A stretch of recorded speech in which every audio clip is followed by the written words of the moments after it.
an independent country, long history, was forced to pay a hedge fund $5 billion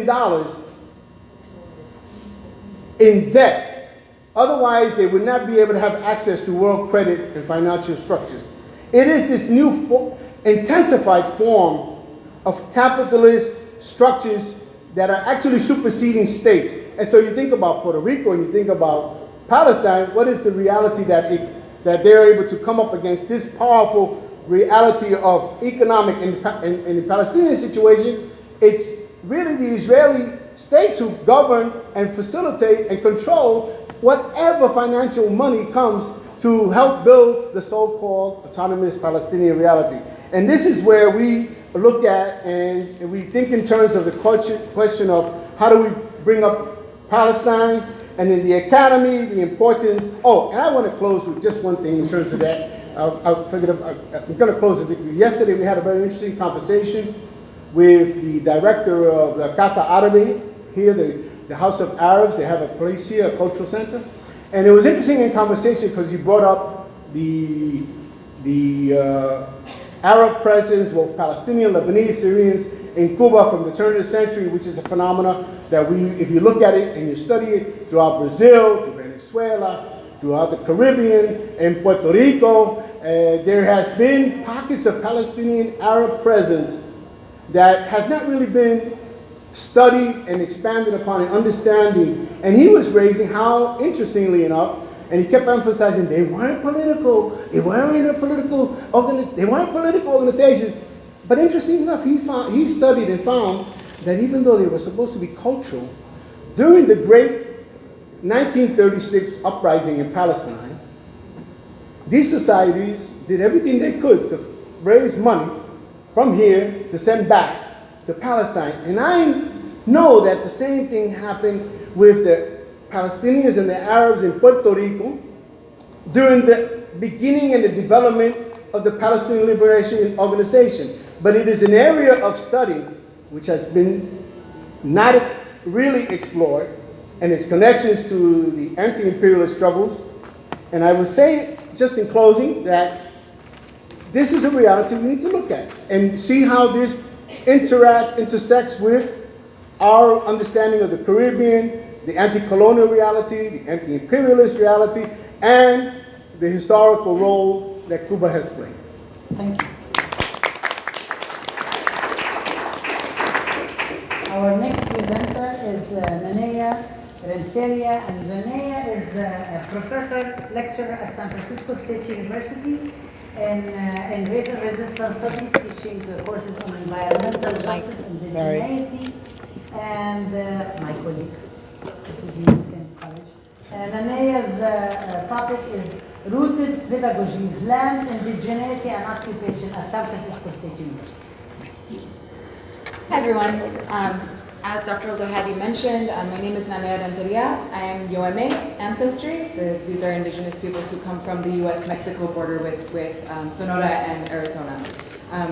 What I want to talk about today is epistemologies that are land-based. So thinking through ideas of area studies, regional studies, being as how we are here in Cuba, which is a significant land base for so many reasons.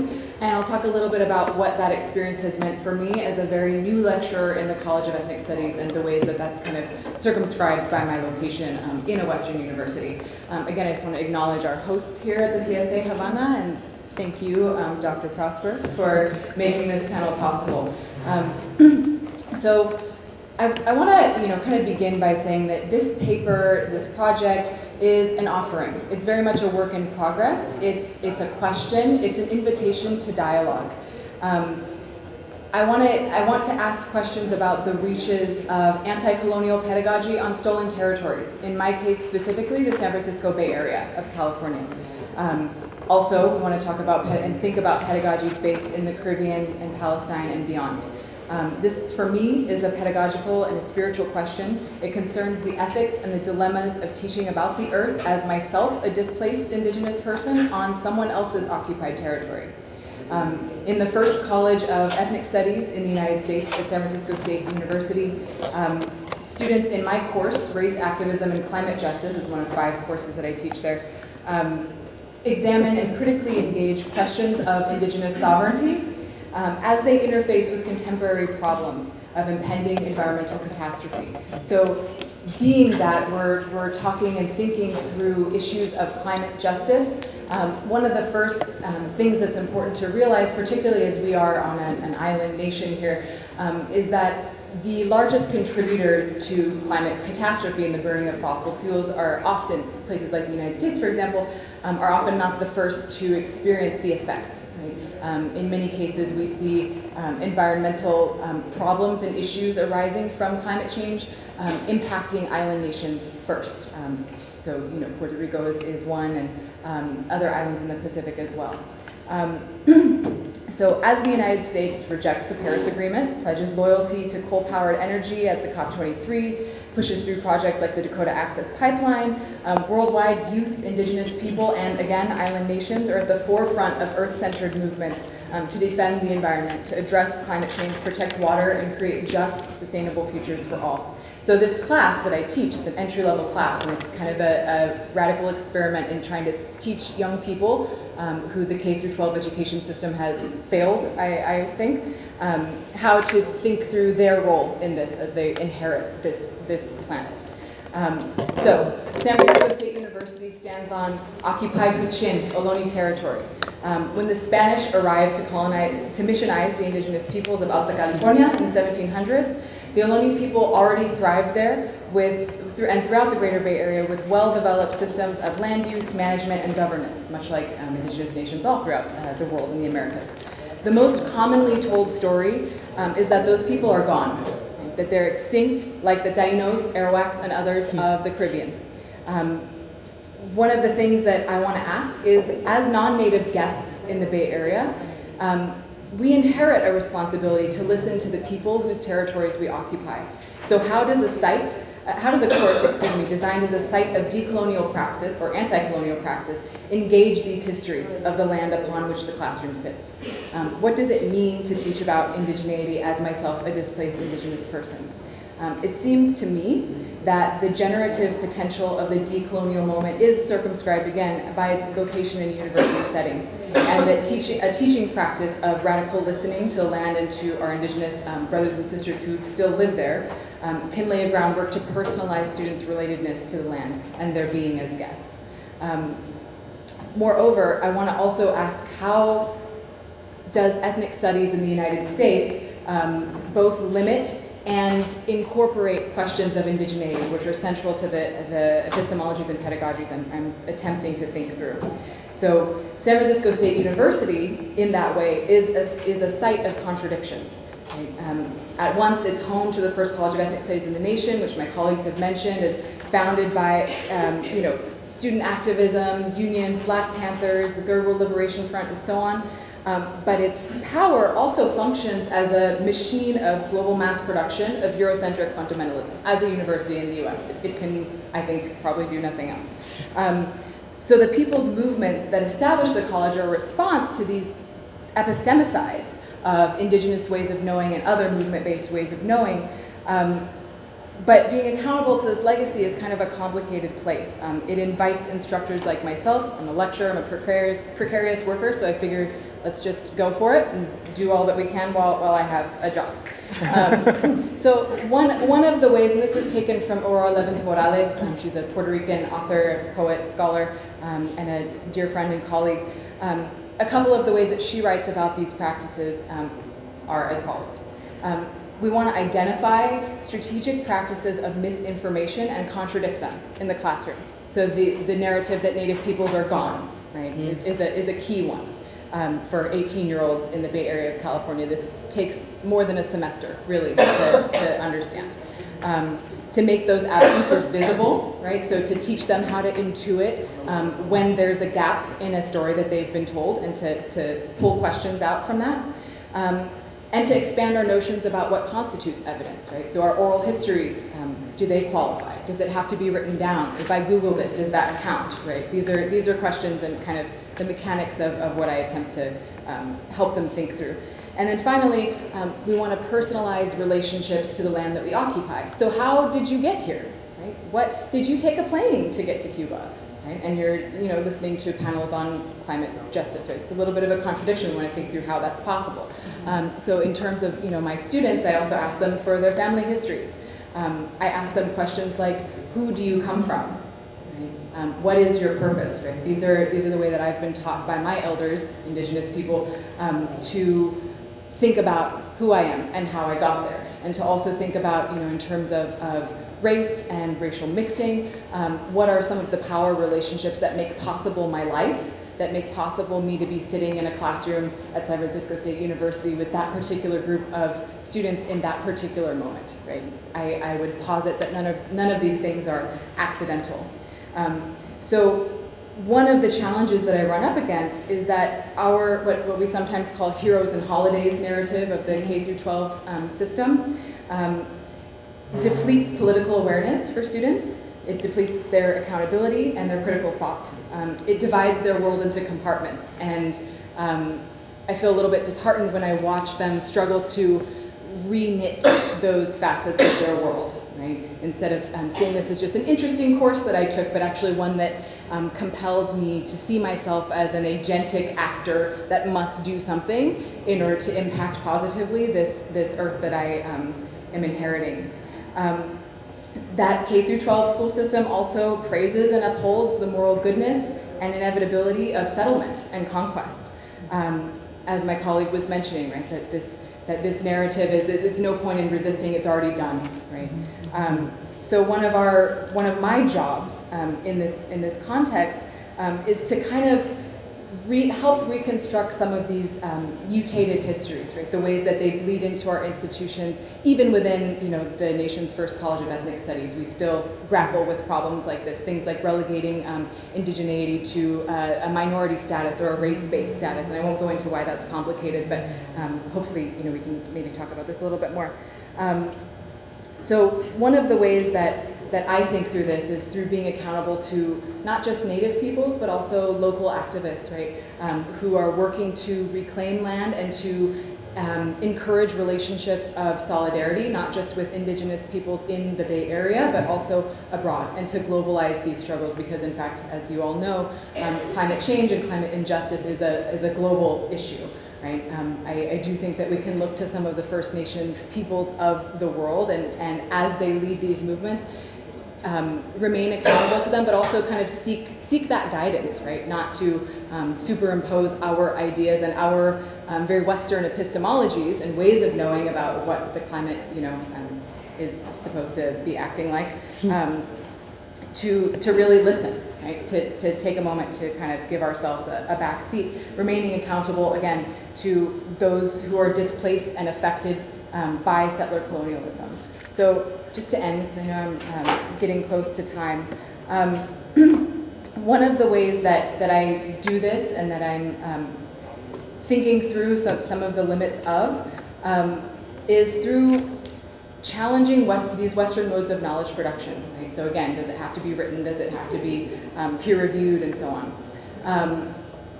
One of the ways that this is important for us is because oftentimes when we hear about concepts like sacrifice zones, particularly in the United States, they're discussed as natural, right? That, it's so sad what we did to those Native people, or it's so sad what we did to the land at, Yucca Mountain or Black Mesa, or in the Dakotas, or, and so on. That these are actually not happenstance instances, right? That these are part of a global project that has linkages all over the world that that dispossess not only indigenous people, but also people who have been displaced by processes of settler colonialism, so formerly enslaved Africans, for example. So teaching students who are 18 years old to think through questions of, what does it mean if my ancestors were indigenous before they crossed the US-Mexico border and now were considered Latinos or Hispanics? What does it mean if my ancestors were kidnapped from their ancestral territories? How do I reframe my relationship to this land here, right? That's not the same as being a settler. So finally, I'll just say, one of the ways that I hope to encourage students to think through this is not only what's their purpose, right? How did they get to this place at this time, but also rethinking their sense of interrelatedness, not in some kind of like hippie woo-woo California way, but also that actually what I do has a direct impact on things around me. And if I don't see it, it's because I don't see it. It's not because it's not happening, right? So teaching them to see again, to perceive again, and to listen again. So I'll just end with a quote by Aurora Levins Morales. She says that the narrow mythologies upon which the ruling class have based their lives will not see us through to another century. This denial of our interrelatedness is killing the planet and too many of its people. So any course about climate change and climate justice does a huge disservice to students if it doesn't challenge them to understand themselves as political and social actors, and spiritual actors too, with agency, who undeniably have a purpose because they're alive now. Thank you.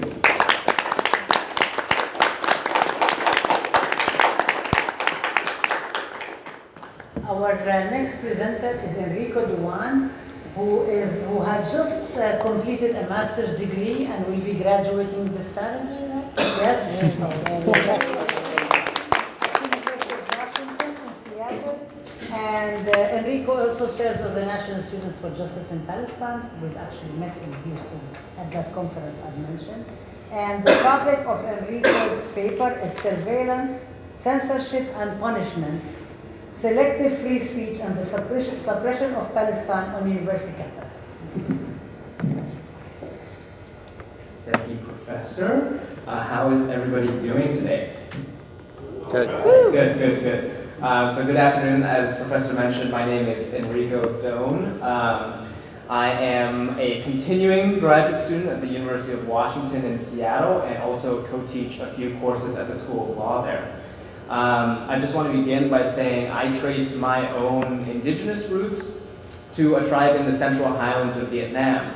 And I want to especially recognize here today the long history of solidarity from the Cuban people to both the Palestinians and the Vietnamese. I think that's especially important that we are having this conference in Cuba today.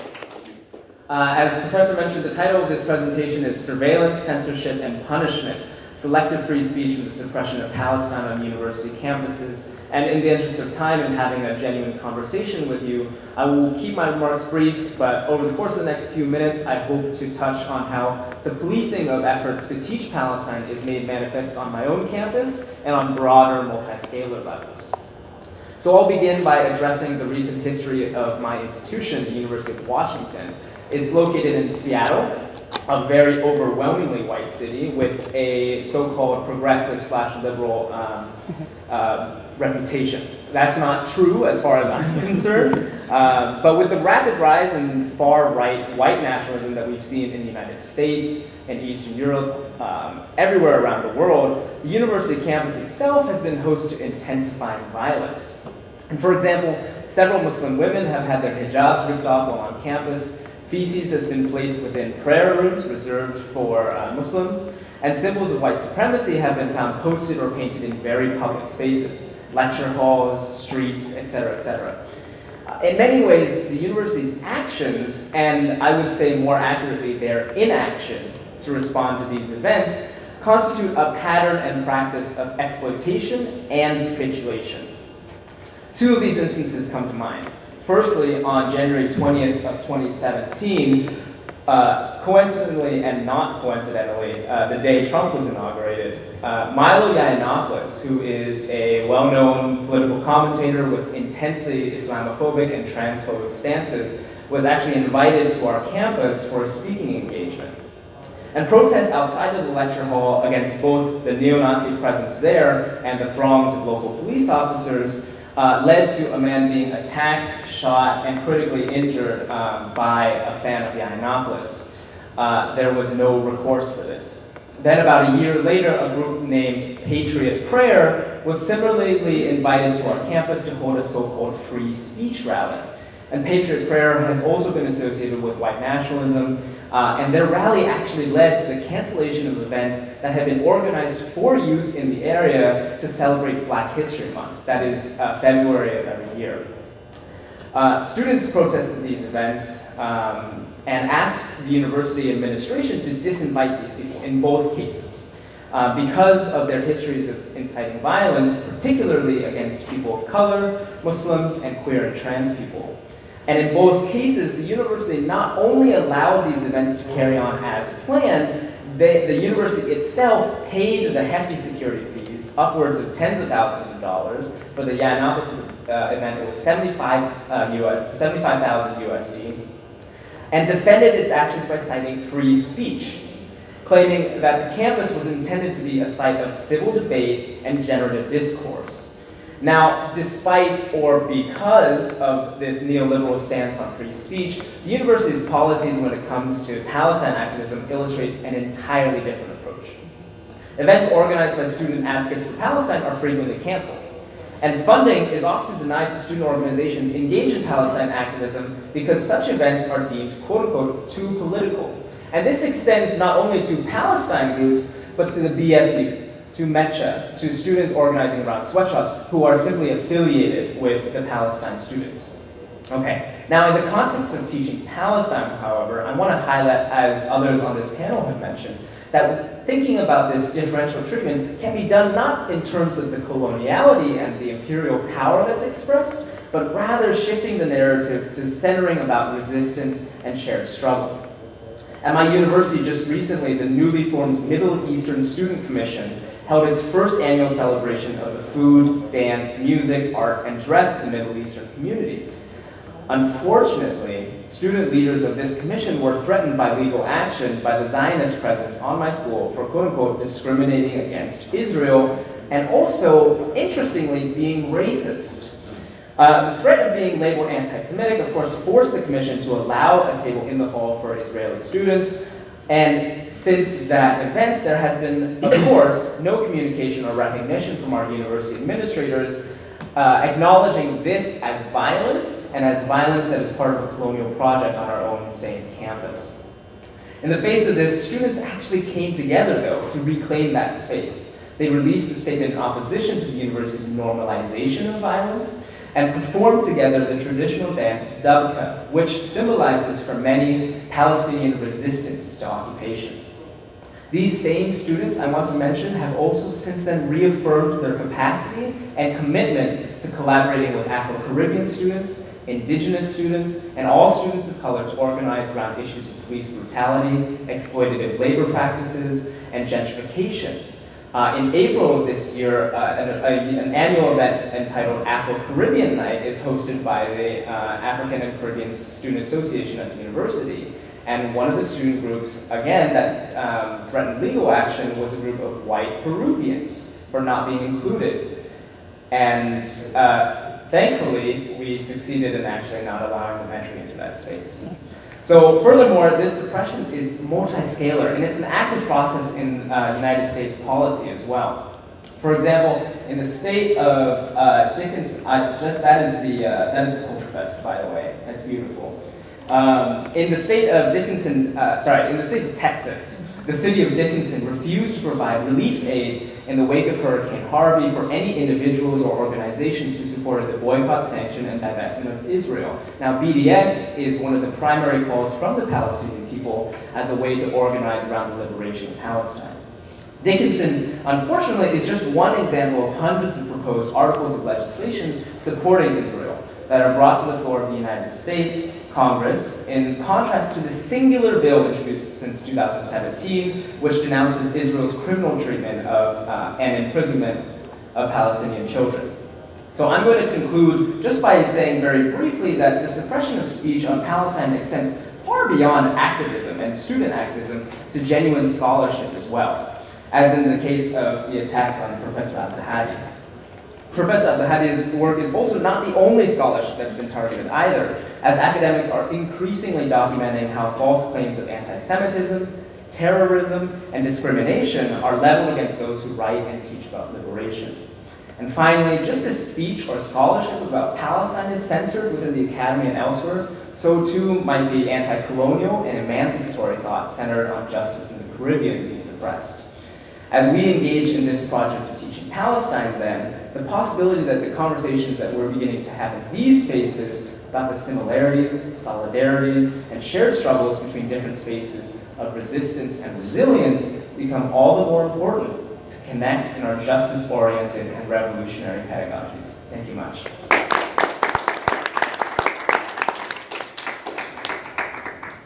Thank you, Enrico. And last but not least is Saliem Shehadeh. Saliem is a doctoral student at the University of California, Los Angeles. He received his master's degree last May at San Francisco. Awarded the Hood of the Order of Creative and Liberal Arts, and did it on the history of Palestinian students. He is continuing his research, and the topic of his paper is anti-colonial knowledge, generally known of Palestinian students and Palestinian diasporic praxis. Thank you, Professor. Good evening. I want to thank the Caribbean Studies Association for making this conference possible, and I want to thank Dr. Mamyrah Prosper for her work in getting this panel onto the conference. And I also want to thank Dr. Rabab Abdulhadi, not only for her framework on New McCarthyism, which I use in my paper, but also is you who initiated, co-organized, and led the project Teaching Palestine, Pedagogical Praxis, and the Indivisibility of Justice, held at the Palestinian universities Birzeit and Najah, which this panel is a continuation of, and that fostered new points of analysis for my ongoing PhD research. Of the many points of discussion and analysis co-taught and learned within the Teaching Palestine project, I want to focus on the insidiousness of colonialism and the multifaceted ways that Zionism, as an international colonial project, has attacked anti-colonial knowledge production within and about Palestine. The systemic attacks against anti-colonial knowledge production take place on the interwoven global and local scale and are mobilized across time and place. As Edward Said reminds us, colonialism has forced the world into conversation and include new trajectories in exchanges of knowledge, communication, and solidarity, marked by these systems and in resistance to these systems. Palestinian anti-colonial knowledge production does not occur in isolation. Historically, it has been interwoven in and informed by third world internationalisms, which my co-panelists highlighted tonight. And then this presentation then analyzes my ethnographic data at San Francisco State University on Palestinians through a framework of the global localized nexus of anti-colonial knowledge production. SFSU has two main Palestinian bodies: the student organization called the General Union of Palestine Students, and the academic organization called the Arab and Muslim Ethnicities and Diaspora Studies, founded and directed by Dr. Rabab Abdulhadi. Their experiences and participation on campus is marked in part by the perennial attacks of Zionist organizations on campus, the collusion of university officials, and the neoliberal governmentality of the institution that functions to advance colonial Zionist interests. Yet their experiences and participation and knowledge production also has been marked by the legacy of activism and critical scholarship at SF State.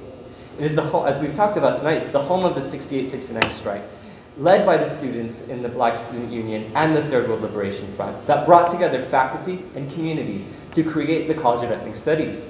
The goals of the Third World Liberation Front was and continues to be to produce relevant education by engaging an alternative curriculum that is rooted in anti-racist and anti-colonialism, one that centered justice, was oriented towards our community, however and how far they may be defined, and one that recognized that knowledge is produced beyond the walls of the classroom and is found in collective action, reflecting the spirit of the pedagogies of the oppressed.